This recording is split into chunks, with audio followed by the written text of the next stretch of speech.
శివాయ గురవే నమ.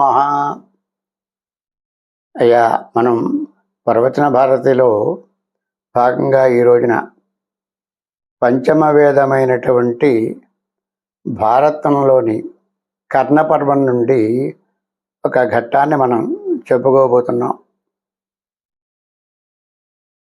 పాండురాజ భార్య కుంతీదేవి. ఈ కుంతి మాద్రి కూడా పాండురాజు యొక్క భార్యలు. అతనికి 2 భార్యలు. అతను రాజప్రతినిధిగా ఉండి, అంటే అంధుడైనటువంటి అన్నగారు ధృతరాష్ట్రుడిని సింహాసనం మీద కూర్చోబెట్టి, మరి ఆయన ప్రతినిధిగా ఈ పాండురాజు రాజ్య పరిపాలన చేస్తూ ఉన్నాడు. ఇలా ఉండగా ఒక రోజున ఈయన వేటకి వెళ్ళాడు. వేట తమకంలో ఉండగా అక్కడ 2 లేడులు కలిసి, లేడీస్ ఇంకా కలిసి ఆడుకుంటున్నాయి. ఆ కలయికలో ఉన్నాయి 2. అంటే అరిందముడు అనేటటువంటి మహర్షి తన తపో మహిమ చేత లేడిగా మారి, భార్యను కూడా లేడిగా మార్చి ఆవిడతో క్రీడిస్తూ ఉన్నాడు.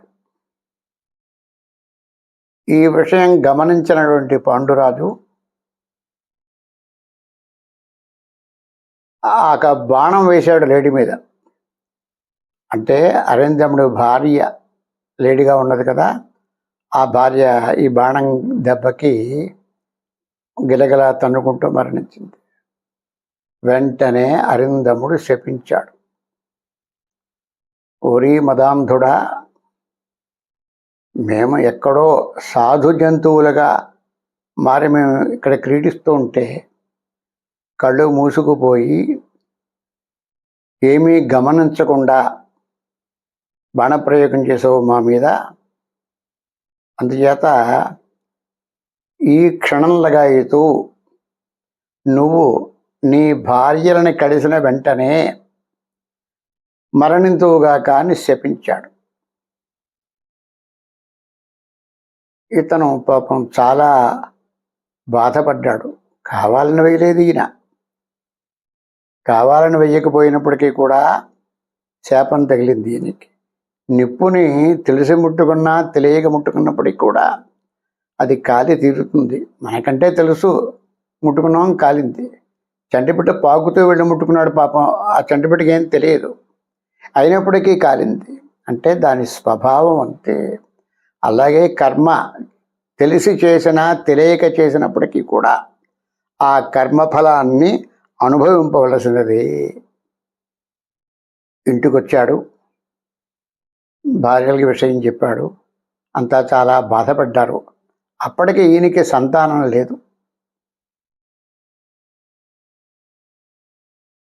సరే, ఇది ఇలా ఉండగా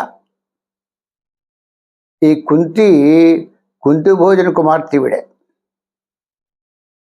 పృథ ఆవిడ పేరు.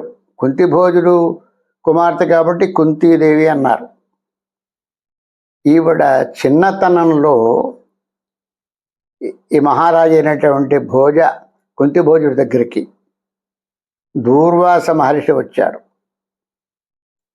ఆ దూర్వాస మహర్షికి సపర్యలు చేయడానికి తన కుమార్తె అయినటువంటి కుంతిని ఆ కుంతి భోజుడు ఏర్పాటు చేశాడు. అమ్మ, ఆయనకి మహర్షికి ఏ సమయానికి ఏం కావాలో అన్నీ వినయంగా జాగ్రత్తగా చూసుకో అమ్మ తల్లి అని చెప్పి కుమార్తెకి చెప్పాడని కూడా. ఈవిడ ఆ మహర్షి ఎంతో భక్తితోటి, శ్రద్ధతోటి, వినయంతో ఆయనకి సేవలు చేస్తూ ఏ క్షణాన ఏది కావలిస్తే అది ఆలస్యం లేకుండా వెంటనే అందజేస్తూ ఉన్నది.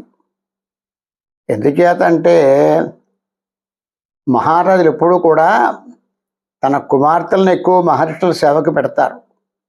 ఎంచేత బాధ్యతగా వాళ్ళు చేస్తారు, భక్తితో చేస్తారు. అదే కనుక తన పరిచారకులు చెప్పినట్లయితే వాళ్ళకంత భక్తి ఉండదు, శ్రద్ధ ఉండదు, యాంత్రికంగా చేస్తారు. మహర్షులకి అలా చేస్తే వీలు పడదు. ఏమో తేడా వస్తే చెప్పిస్తాడు. ఎవరు చెప్పిస్తాడు? చేసేవాడిని చెప్పించడు, రాజుని చెప్పిస్తాడు. అందుచేత ఎక్కువ శాతం ఆ కుమార్తెలనే పురమాయిస్తూ ఉంటాడు. ఎంతో భక్తిగా ఏ క్షణానికి ఏం కావలిస్తే అది సమకూర్చేది. పువ్వులు కావాలి, వెంటనే వచ్చేసేవి. ఈరోజు నాకు బలానది కావాలి, వెంటనే వచ్చేవి. అలా ఏర్పాటు చేశాడు. ఇలా కొంతకాలం సేవించేటప్పటికీ ఈ సేవలకి ముగ్ధుడయ్యాడు ఆయన. ముగ్ధుడైపోయి అప్పుడు ఈవిడ భవిష్యత్తు చూశాడు. చూసేటప్పటికీ ఈవిడ ఆ పాండురాజుకి భార్య కావడం భవిష్యత్ కాలంలో, అలాగే ఆ మహర్షి శాపం తగలడం, దానివల్ల ఈ కలయిక లేకపోతే పిల్లలు పుట్టరు. అందుచేత సంతాన యోగం లేదు, ఈ వంశం అంతరించకుండా ఉండడం కోసము ఆయన ఒక మంత్రాన్ని ఉపదేశించాలనుకున్నాడు. ఒక మంచి రోజున అమ్మాయి కుంతిని పిలిచి, అమ్మా, ఈ మంత్రోపదేశం చేస్తున్నాను నీకు. ఈ మంత్రం పఠించి నువ్వు ఏ దేవతని మనసులో తలుచుకుని ఈ మంత్రం పఠించినట్లయితే ఆ దేవత వచ్చి నీకు సంతానాన్ని అనుగ్రహిస్తాడు అని చెప్పి ఒక మంత్రాన్ని ఉపదేశించాడు కుంతికి. అంటే మహర్షి కాబట్టి భవిష్యత్తులో జరిగే విషయాల్ని గ్రహించి మరి ఎదర భారతంతా జరగాలి కాబట్టి దానికి అనుగుణంగా, అంటే భగవంతుడు కారణాలను అలా కలుపుతూ ఉంటాడు. మంత్రం ఉపదేశించి ఆయన వెళ్ళిపోయాడు. కొంతకాలం ఉండి వెళ్ళిపోయాడు. మరి కొంతకాలం గడిచింది. ఈవిడ చిన్నపిల్ల. కొంతకాలం గడిచేటప్పటికి రోజు నదికి వెళ్ళి అభిషేకానికి నీళ్లు పట్టుకొచ్చేది ఆవిడ. ఇలా ఉండగా ఒక రోజున ఈవిడ బాల్య చాపల్యం చేత, చిన్నతనం చేత, ఆ రోజు గతంలో మహర్షి మంత్రోపదేశం అన్నారు కదా, మంత్రం చెప్పారు కదా, అది ఏమవుతుంది పఠిస్తేను అని చెప్పి ఒక వింత ఆలోచన కలిగింది. ఆ ఆలోచన కలగడమే తరువుగా ఒక్కసారి పైకి చూసింది. అప్పుడే ఉదయించే బాలభానుడు కనిపిస్తూ ఉన్నాడు. సూర్య బింబం కనిపించింది. సూర్యుడు ఉదయిస్తూ ఉన్నాడు. ఆయన్ను చూచి తదేకంగా మంత్రాన్ని జపించింది ఈవిడ. తత్ప్రభావం చేత, ఆ మంత్ర ప్రభావము చేత వెంటనే చక్కగా వచ్చాడు. చక్కగా వచ్చేప్పటికి బెత్తరపోయింది, భయపడిపోయింది.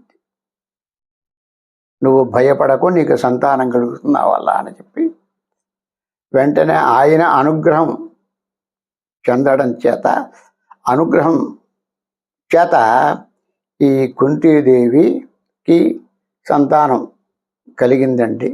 అంటే దేవతా సంగమంలో సద్యోగర్భము అన్నారు. అంటే వెంటనే సంతానం కలిగేస్తుంది అని. నెలలు మోయడం, గర్భం మోయడం ఏముండదు, వెంటనే సంతానం కలుగుతుంది అని. సరే, ఇలా వచ్చాడు, ఆయన అనుగ్రహం అయింది, ఇలా సంతానం కలిగిపోయింది, ఆయన విడిపోయాడు. కవచ కుండలాలతోటి పుట్టిన బిడ్డ ఎంతో అందంగా కేరింతలు కొడుతూ ఉన్నాడట. ఈవిడికి సంభ్రమాశ్చర్యములు. అదే కాక ఒక పక్కనే భయం కూడా వేసింది. ఈవిడ కన్య, పెళ్లి కాలేదు, చిన్నపిల్ల. మరి ఈవిడికి సంతానం కలిగింది అంటే ఎంత అసహజంగా ఉంటుంది, ఎంత హేళనగా ఉంటుంది, వంశం ఎంత దిగజారిపోతుంది. ఇవన్నీ భయాలతో ఏడుస్తూ ఉంటే అప్పుడు గ్రహించినటువంటి సూర్య భగవానుడు వెంటనే చక్కటి ఒక పేటికని పంపించాడు. పేటిక అంటే పెట్టి, కింద దూది పరుపుతో సహా బిడ్డ కమిలిపోకుండా గాలి దాల్లోకి వచ్చేలా అనుగ్రహించి ఒక పెట్టెని పంపించాడు. ఆ పెట్టి ఈవిడున్న దగ్గరికి కొట్టుకొచ్చింది. చూడండి, దైవ సంకల్పం అలా ఉన్నది. వెంటనే దుఃఖిస్తూ తనకి పుట్టిన బిడ్డని ఆ పేటికలో పెట్టి మూత పెట్టి, పాపం వెళ్ళలేక వెళ్ళలేక బాధపడుతూ ఇంకా తప్పదు, అంతఃపురానికి వెళ్ళాలి. అలా విడిచిపెట్టి ఆ ప్రత్యక్ష భగవానుడైనటువంటి సూర్య భగవాను ప్రార్థించి, నా బిడ్డని చల్లగా చూడు తండ్రి అని చెప్పి వెళ్ళిపోయి, ఈ పేటిక అలా నీళ్ళలో ప్రవాహానికి కొట్టుకు వెళ్ళి కొంత దూరంలో అతిరథుడు అనేటటువంటి ఒక సూతుడు అంటే శూద్రుడు మాత్రం కాదు. సూతుడు అంటే రథము తోలేటటువంటి వాళ్ళని సూతులు అంటారు. సూతకులం అనగా వాళ్ళు రథం తోలడమే వృత్తిగా పెట్టుకు జీవిస్తూ ఉంటారు. అంటే క్షత్రియుల కంటే ఒక మెట్టు తక్కువ వీళ్ళు. ఆ సూతుడికి ఈ పెట్టె దగ్గర నుంచి వెంటనే తీశాడు దాన్ని. ఆ బిడ్డను చూసి ఆశ్చర్యపోయాడు. అయ్యో, మనకి భగవంతుడు ఈ రకంగా సంతానం చేశాడని చెప్పి ఎంతో ఆనందించి ఆ ఇంటికి వెళ్ళి తన భార్య రాధ ఆవిడికి ఈ బిడ్డను చూపించేటప్పటికి ఇద్దరు కూడా చాలా సంతోషంగా ఆ బిడ్డని పెంచుకున్నారు. సహజమైనటువంటి కవచ కుండలములు ఉన్నాయి. సహజమైనటువంటి అంటే అవి శరీరానికి చర్మం ఎలా ఉంటుందో చర్మానికి అలా అతుక్కుపోయి ఉంటాయి. ఇవి ఈ కవచం అది అభేద్యమైనటువంటిది. ఎవరికి కూడా దాన్ని ఛేదించడానికి వీలు లేదు. ఏ అస్త్రము చేత కానీ ఎటువంటి శస్త్రము చేత కానీ ఈ కవచము ఛేదింపబడదు. కవచము ఆ ఒంటిన ఉన్నంతకాలము కూడా ఆ కర్ణుడు అవధ్యుడు చంపలేనటువంటి వాడు. అజేయుడు మాత్రం కాదు, అవధ్యుడు అన్నారు. ఆ కవచకుండలాలు రెండు కూడా ఆ దేహాన్ని రక్షిస్తూ ఉంటాయి. ఇతను దినదిన ప్రవర్ధమానుడవుతూ ఉన్నాడు. అలా ఉండేటప్పటికీ చిన్నప్పటి నుంచి కూడా విలువిద్య నేర్చుకున్నాడు. ఆయన ఎంతో ప్రావీణ్యత సంపాదించాడు. ఎంతో తేజస్సుతో వెలిగిపోతున్నాడు. సూర్య తేజస్సు కదండి.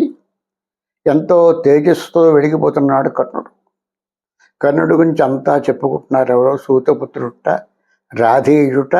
అంటే రాధ పెంచుకుంది, రాధపుత్రుడు కాబట్టి రాధేయుడు అన్నారు ఈయన్ని. రాధేయుట చాలా బలవంతుడు, చాలా శక్తివంతుడు, తేజోవంతుడు అంతా చెప్పుకుంటూ ఉన్నారు. ఇలా ఇతను పెరిగి పెద్దవాడయ్యాడు.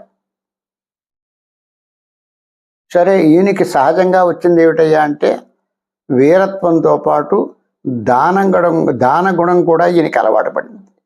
ఎవరు ఏది అడిగినా కూడా కాదు లేదనకుండా ఇచ్చే లక్షణం చిన్నప్పటి నుంచి ఉన్నది. అది ఏదో పువ్వు పుట్టగానే పరిమళిస్తుంది అని, ఆ సువాసనలు పువ్వు వికసించేటప్పటికి వెంటనే నాలుగు పక్కలు ఎలా చిందుతాయో, మరి ప్రజ్ఞావంతులు మహాత్ములు పుట్టినట్లయితే వాళ్ళ ప్రజ్ఞా విశేషాలు చిన్నప్పటి నుంచి కూడా బయటపడతాయి.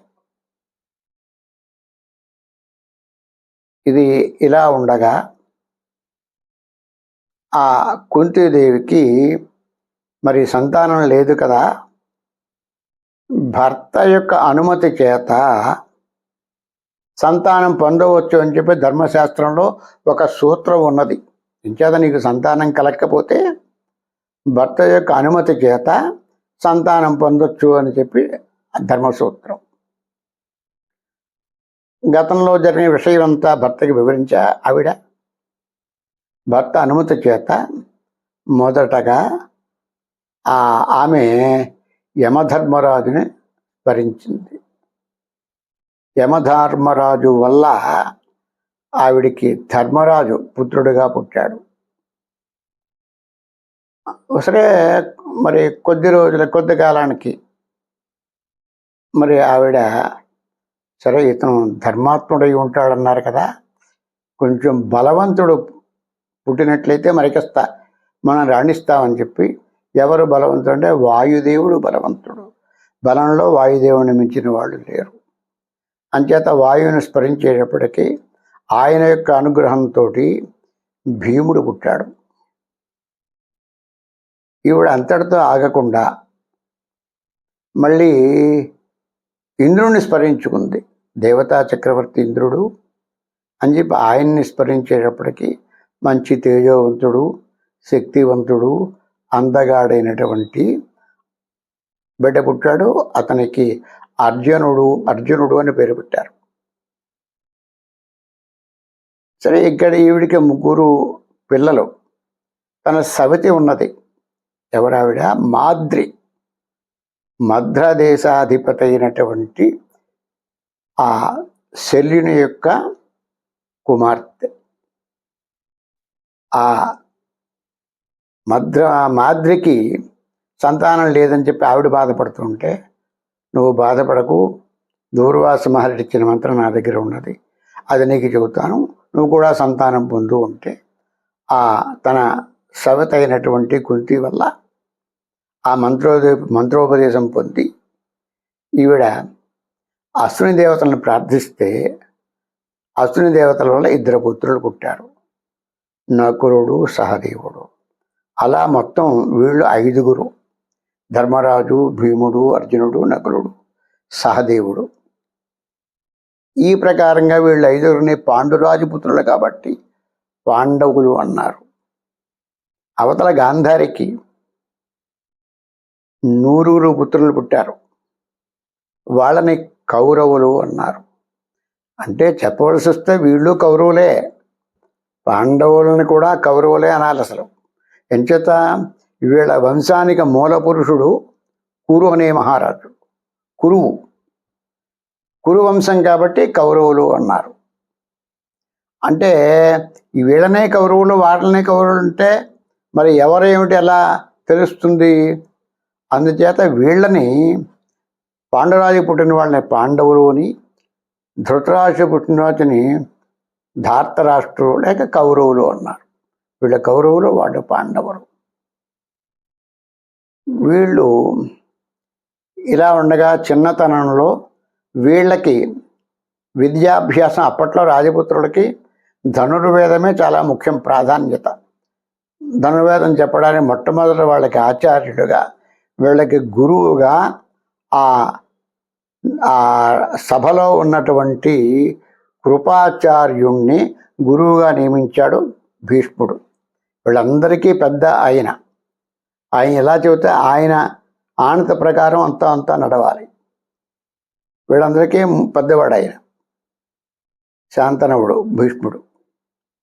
ఆయన ఈయన్ని గురువుగా పెట్టాడు. కొంతకాలం చేసిన తర్వాత మరికొంతకాలానికి ఈ కృపాచార్యుడు చెల్లెలు భర్త అయినటువంటి ద్రోణాచార్యుడు, ఆయన ధనుర్వేదంలో నిష్ణాతుడు, చాలా ప్రజ్ఞావంతుడు.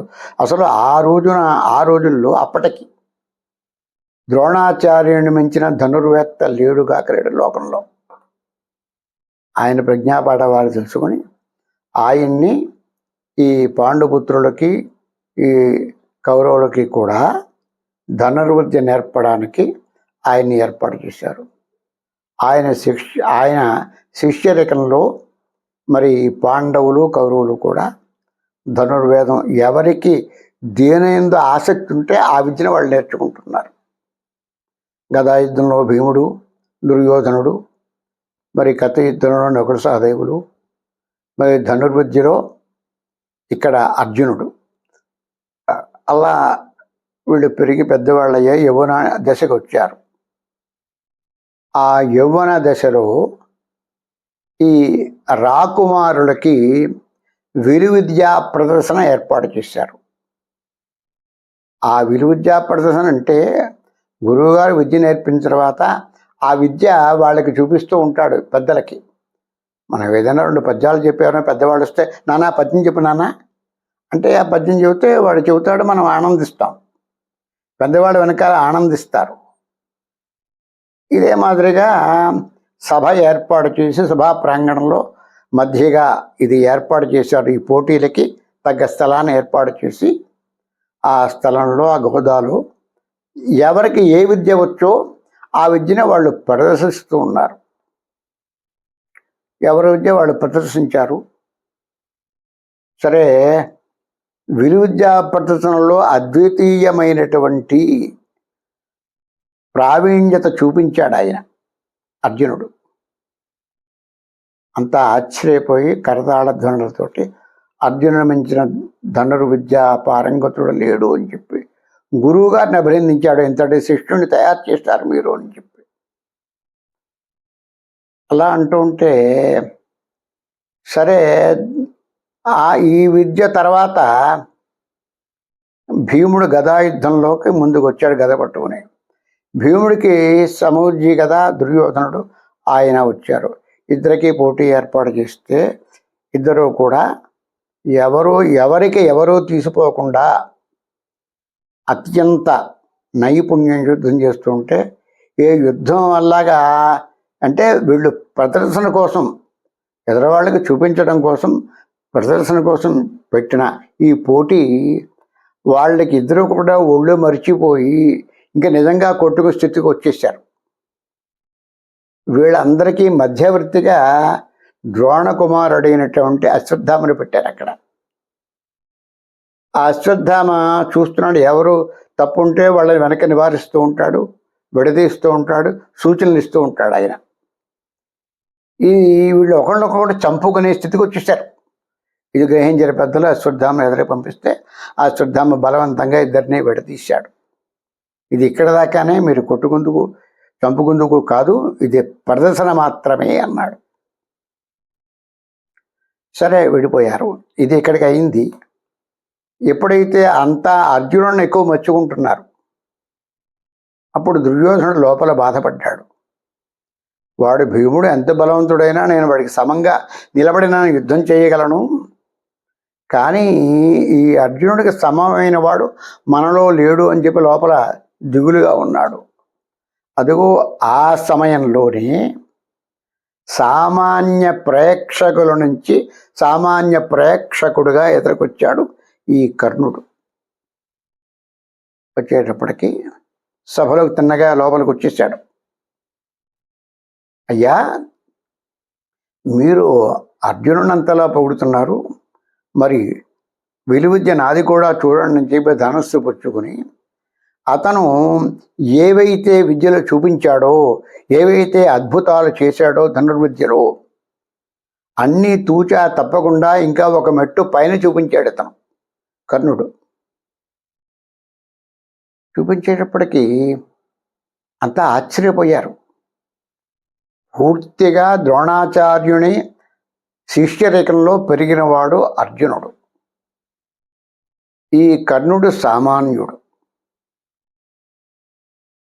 మరి ఏ అభ్యాసం లేకుండా వాడు ఎక్కడో ఏదో అభ్యాసం చేసున్నాడు, సరైన గుర్తింపు లేని గురువు దగ్గర ఉన్నాడు అతను. మరి అలాంటి వాడు వచ్చి అర్జునుని మించి, సుశిక్షితుడైనటువంటి అర్జునుని మించి అన్నీ మిన్నగా చూపిస్తూ ఉంటే ఆశ్చర్యపోయారు.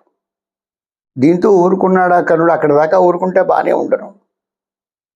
అమ్మయ్యా అర్జున, నువ్వేదో నువ్వే గొప్పవాడు అనుకుంటున్నావేమో, నాతో ద్వంద్వ యుద్ధానికి రా అని పిలిచాడు. పిలిచేటప్పటికీ ఈ పెద్దలంతా ఉంటారు కదా, అప్పుడు తీవ్రంగా ఆలోచించారు వాళ్ళు. ఇప్పుడు యుద్ధం కర్ణుడికి అర్జునుడికి యుద్ధం, ఇది సమయం కాదు, ఇప్పుడు పద్ధతి కాదు అని చెప్పి వాళ్ళు వెంటనే గ్రహించుకుని ఆ కర్ణుడిని ఎదురకి పిలిచేవాడిని, రే నాయనా కర్ణ, నువ్వు ఎవరిని పిలుస్తున్నావు నీతో యుద్ధానికి రమ్మని? ఆ రాకుమారుడు అతను. రాకుమారుడితో యుద్ధం చేయాలంటే సాటి రాకుమారుడే అయి ఉండాలి. నువ్వు ఎవరు, నీ కులగోత్రాలు ఏమిటి, నీ వృత్తి ఏమిటి, నీ తల్లిదండ్రులు ఎవరు అనే వివరాలు అడిగేటప్పటికీ కర్ణుడు హతాశుడైపోయాడు. పెద్ద చరిత్ర ఏం లేదు కర్ణుడికి వెనకాల. సరే, అప్పుడో సూర్యాంశతో పుట్టాడంటే దానికి ఆధారం లేదు, ఎవరికి తెలియదు.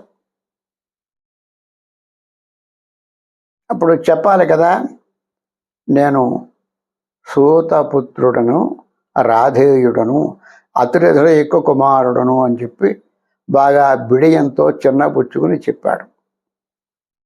అసలు నీకు ఇక్కడ నిలబడడానికి అర్హత లేదు, విడిపో అన్నారు. ఆ తర్వాత వీడి యొక్క శక్తి గమనించిన వాడు దుర్యోధనుడు వెంటనే, వీడు రాకుమారుడితో యుద్ధం చేయాలంటే రాజే కావాలి కదా, సరే ఈ క్షణంలోనే వీడిని రాజ్యం చేస్తాను ఈ కర్ణుడిని అని చెప్పి అక్కడ వెంటనే అతనికి అంగదేశానికి రాజుగా అభిషిక్తుని చేశాడు దుర్యోధనుడు. అదిగో అక్కడే కర్ణుడి పతనానికి నాంది పడింది. ఎందుచేత అంటే అప్పటిదాకా కర్ణుడికి ఏమచ్చా లేదు, స్వభావం అప్పటిదాకా మంచిదే.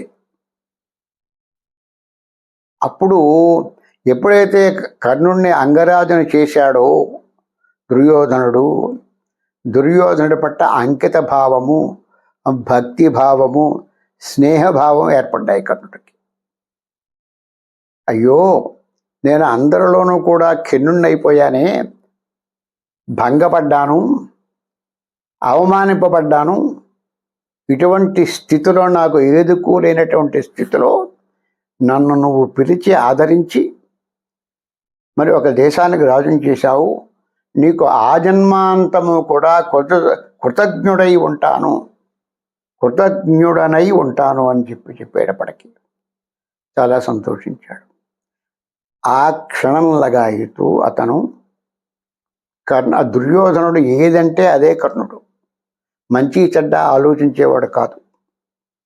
వాడు నందంటే నంది, పందంటే పంది. వాళ్ళకి ఎంత ద్వేషమో పాండవులంటే, ఈ కౌరవులకి ముఖ్యంగా దుర్యోధనుడికి ఎంత ద్వేషమో, ఈ కర్ణుడు కూడా అంత ద్వేషాన్ని పెట్టుకున్నాడు. వాళ్ళకి అపకారం చేయడమే, ఇది మంచా చెడ్డ అన్న విషయం అక్కర్లేదు. దుర్యోధనుడు ఏం చెబితే ఇది చేయడమే.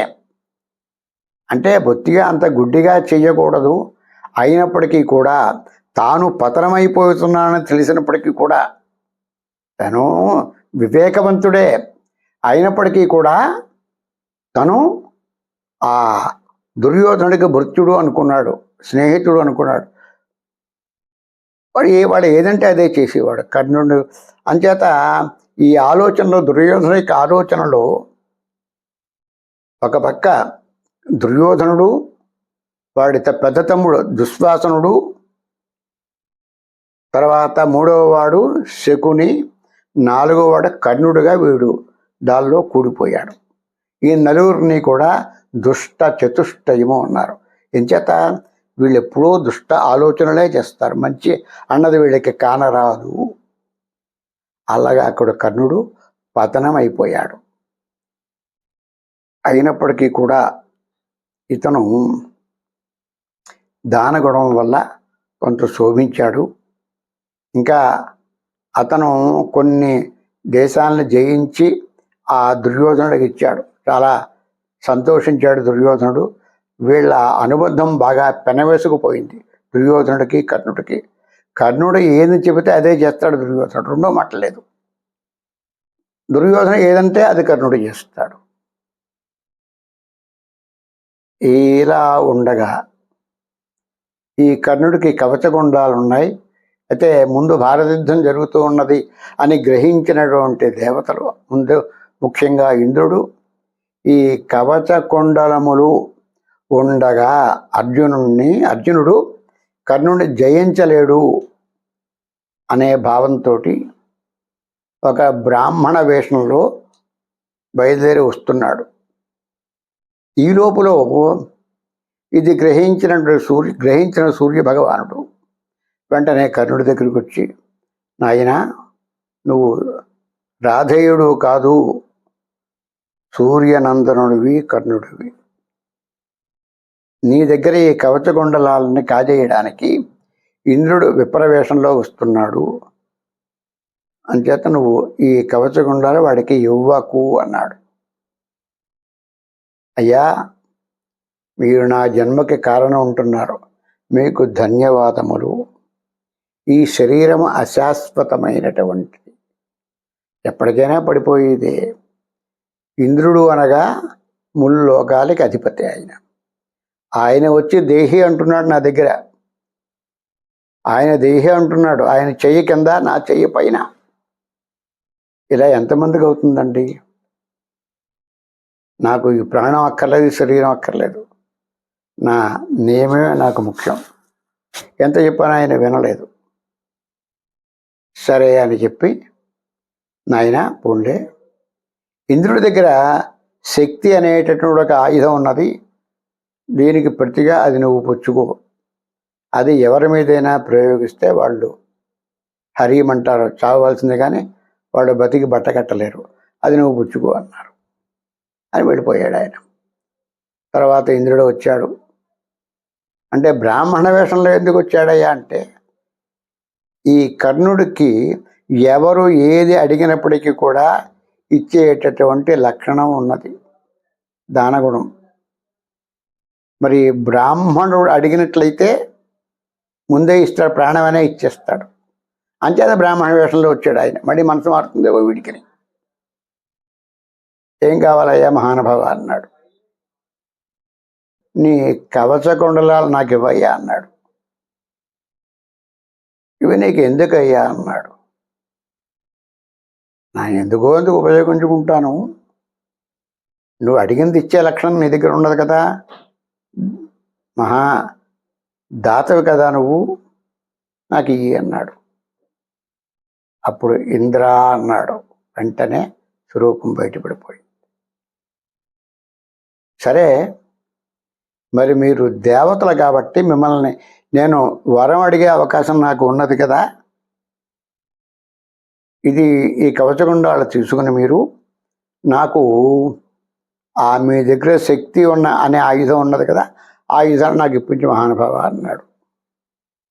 సరే, ఆయన ఏం చేశాడు, ఈ శక్తి నీకు ఇస్తాను, కానీ ఇది ఎవళ్ళ మీదైనా ఒక్క మాట మాత్రమే పనిచేస్తుంది, ఒక్క పర్యాయమే నిన్ను ప్రయోగించగలవు అని చెప్పి సమంత్రకంగా ఆ శక్తిని ఈ కర్ణుడికిచ్చి ఇతని దగ్గర ఉన్నటువంటి కవచగుండాలను ఆయన తీసుకున్నాడు. కవచగుండాలంటే శరీరాన్ని, చర్మాన్ని అంటిపెట్టి ఉంటాయి కదా, ఇవి తీస్తే రావు, బలవంతంగా తగ్గొస్తే కానీ శరీరం నుంచి విడిపడవు. ఆ బాధని భరించాడు. బలంగా శరీరాన్ని చీల్చుకు రావాలి, అంత బాధనే భరించాడు.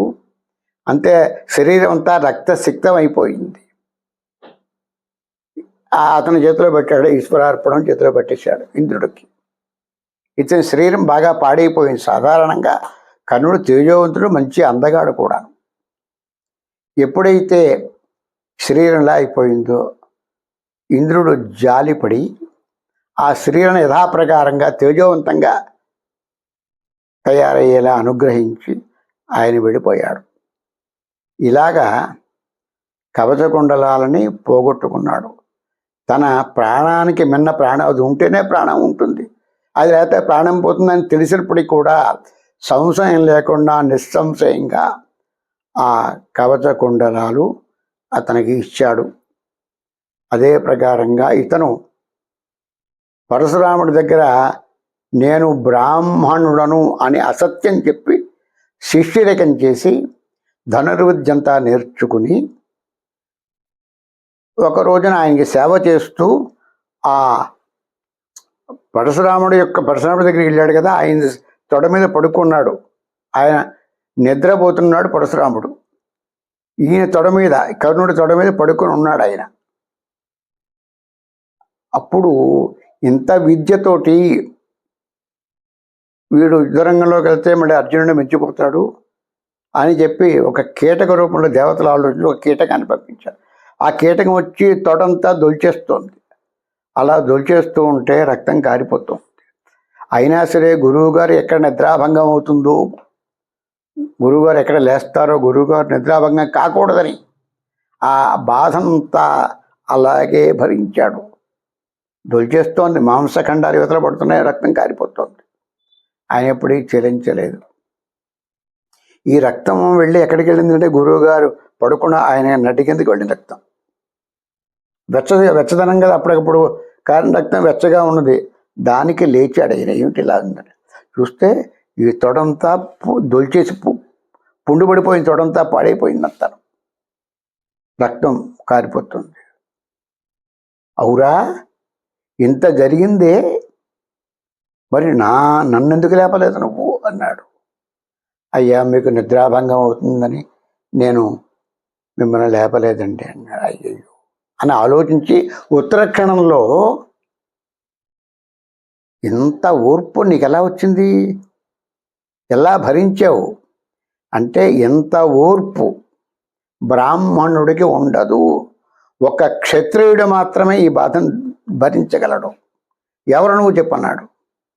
గద్దించి అడిగేటప్పటికీ ఈయన వణికిపోయాడు. మహానుభావ, నేను సూతపుత్రుడును కర్ణుడును అన్నాడు. అయ్యో, నా దగ్గర బ్రాహ్మణ వేషంలో వచ్చి విద్య నేర్చుకుంటావా?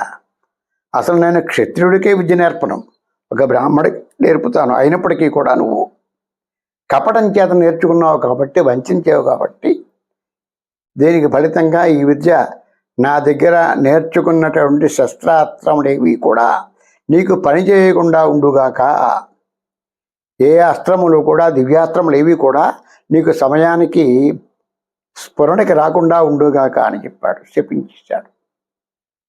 కన్నీరు మున్నీరుగా ఏడుస్తున్నప్పటికీ కూడా ఆయన చెలించలేదు. ఆ గురు శాపము, బ్రాహ్మణ శాపము, అనేక శాపాలు చేత ఇతను అర్ధరోధుడు అయ్యాడు. అందరి ముందు ఎంత శక్తి ఉన్నప్పుడు కూడా శాపాల చేత దిగజారిపోయాడు. ఇతని దగ్గర ఉన్నది ఏమిటయ్యా అంటే, ఆ నోటి చపలత్వం, నోటి దురుసు ఎక్కువగా ఉండేది ఇతనికి. అందుచేత ఎలా పెడితే అలా పెద్ద చిన్న అని మర్యాద లేకుండా మాట్లాడేవాడు. ఈ కారణాలన్నీ చేత కూడా ఇతను శక్తివంతుడైనప్పటికీ శక్తి అంతా దిగజారిపోయినది, శాపగ్రస్తుడైపోయాడు. శాపాలన్నీ చుట్టుముట్టాయి. ఎంత ఇతను ప్రయత్నించేప్పటికీ కూడా రాణించలేకపోయాడు.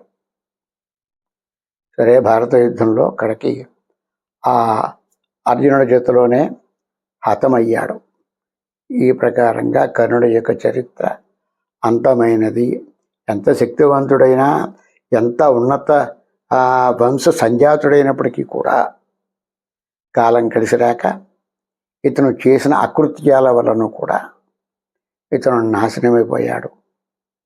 అంటే ఏదైనా ఎవరైనా పతనం అయ్యారంటే మరొకళ్ళెవరూ కారణం కాదు, ఎవరి పతనానికి వాళ్ళే కారణం. మనయేవ మనుష్యాణం కారణం బంధమోక్షయో అన్నాడు. మనుష్యుడు బంధాల్లో చిక్కుకోవాలన్నా, చిక్కుకుని పతనం అవ్వాలన్నా, మోక్షం పొందాలన్నా మనస్సు కారణము, తనే కారణము. బంధాయ విషయాసక్తం, ఆ బంధాలు తగులుకోవాలంటే విషయవాంఛల్లో ఉంటే బంధాలు తగులుకుంటాయి, ఇంకా వాడు పైకి రాలేడు. మోక్షాయ విషయస్మృతి అన్నాడు. మోక్షం కావాలనుకునేవాడు విషయస్మృతి, స్మృతులు, పురాణములు, మరి జ్ఞానంలో తెలుసుకుని వాడు మోక్షం పొందే అవకాశం ఉన్నది. మనకి అన్నిటికీ కారణం మనమే కాబట్టి ఈ విషయాన్ని గ్రహించి అందరూ కూడా మంచిగా ఉండి మంచినే పెంచి మంచిగా ముందుకు సాగుతారనుకుంటూ స్వస్తి.